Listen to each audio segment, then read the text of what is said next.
Hello, the two of you. I'm speaking to you from Toronto, Canada. How are you? Ooh, we're Hi, Onyx. How are you? good.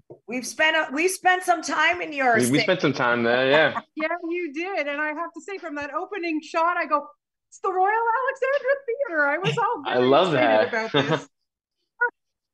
Okay, I just got to tell you, I binged the entire series. It's freaking amazing. Justina, well, hats off to both of you, but I honestly do not know how you got through this. Honestly, the way Dolores changes from episode to episode, my God, I'm still reeling from this show. I have to ask you, how on earth did you find a way in to connect with her? I think it's just because the writing was so incredible, which attracted me to the project in the first place. I don't know how to explain it. I just did connect with her. And I also was dying to play her because it's just was such a freeing experience. Like Yeah. there are no boundaries, there are no limits to what she does. It's so out there, it's so unexpected, and it was just incredibly liberating, really, as a person, as an actress. So it wasn't fun shooting it. I'm not gonna lie, Yeah. it was a lot of work, but it's I'm fun sure. now. Now watching it, it's like, and I always knew that was going to be the case because Yeah. it was a difficult shoot because we had to go back and forth from the comedy to that Yes. and keep the stakes high and all of that and cram so much story into this. But I knew at the end that it was going to be all worth it. Yeah, and Alejandro, kudos to you. My God, Luis is not an easy character to play. Again, like as Justina just said, like one minute I'm laughing, like want a hand, I mean, how can you not laugh? And then, oh my God, what he goes through emotionally with her. Oh, how did you manage this role? Like, really, honestly, did such a great job. Oh, thank you so much, Bonnie. I had a lot of fun. I mean, Luis is a very complicated person. Yeah.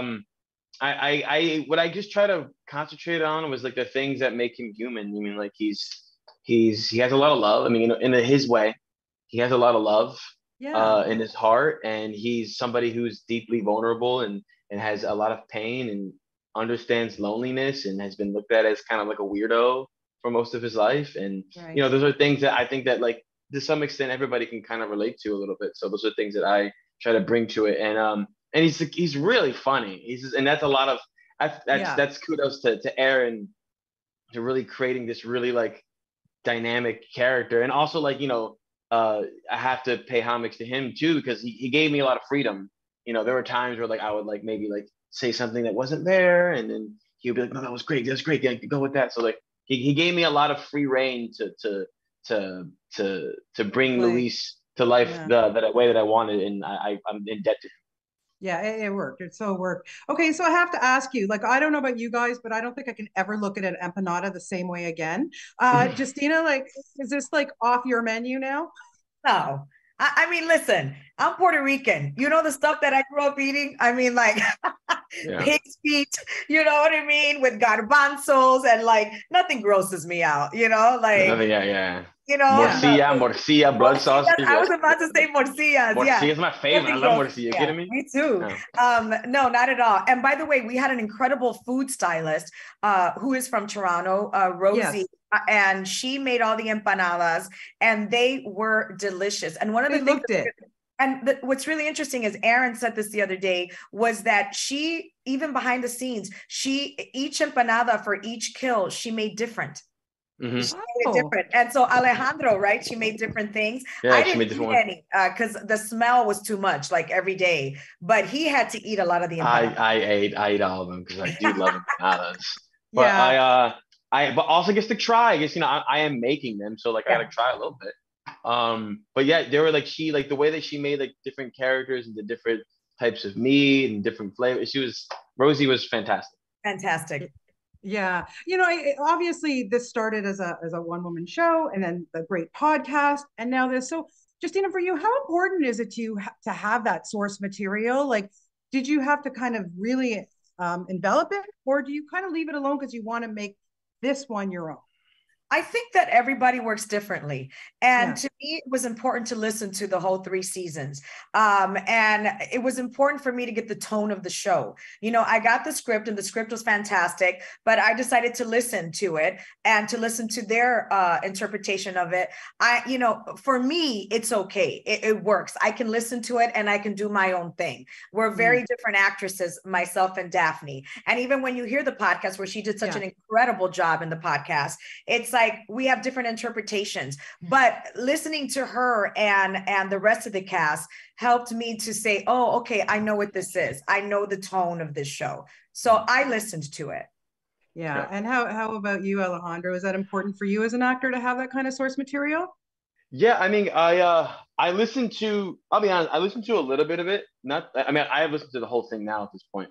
But I listened to a little bit at first because I know like sometimes how my brain works when I hear something. And like one of my favorite actors is Bobby Cannavale. Like he's Luis in the podcast, and he's amazing in it. And I look up to him a lot. So like I knew that for my personal sake, I was gonna like maybe like copy him, and I didn't want to do that. So I listened to like a little blurb, a little bit in the beginning, but I wanted to make sure that I was able to bring my personal flair to it, if you will. Yeah. And oh my God, I really don't want to give it away, but the guest stars that pop up, like seriously, you know, you guys had to have been pinching yourselves, honestly.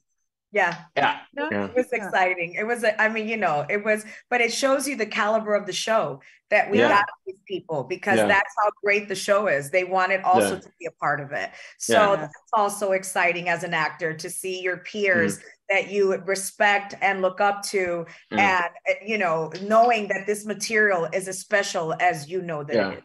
I'm not gonna lie. I definitely fanboyed when I had my scene with Mark Maron. Oh, hello. I know, right? Yeah, I agree. Yeah, I'm a big fan of his podcast. I love Maron on IFC. Obviously he's great in Glow. Yeah, so that was awesome working with him. Yeah, it was really good. Okay, very quick, gotta wrap it up. Justina, favorite Toronto restaurant, because we're talking about food. Oh yeah, Nervosa. Ah, good one. Yeah. Okay, and Alejandro, how about you? Biblos, am I saying right? Yes, Biblos, yeah, the Greek one. Greek restaurant. Really good, really good. Their fried chicken is amazing there. Oh yeah, they have great food. Well, listen, thank you guys first of all for this series and for bringing it to Toronto and Hamilton. And you know, I honestly, season 2 better fricking happen, because I gotta know what comes next. Yeah. Thank you, Bonnie. Thank you. Thank you so much. Thank you so much, guys. Appreciate it. Have a great day. You too, Bonnie. Take care.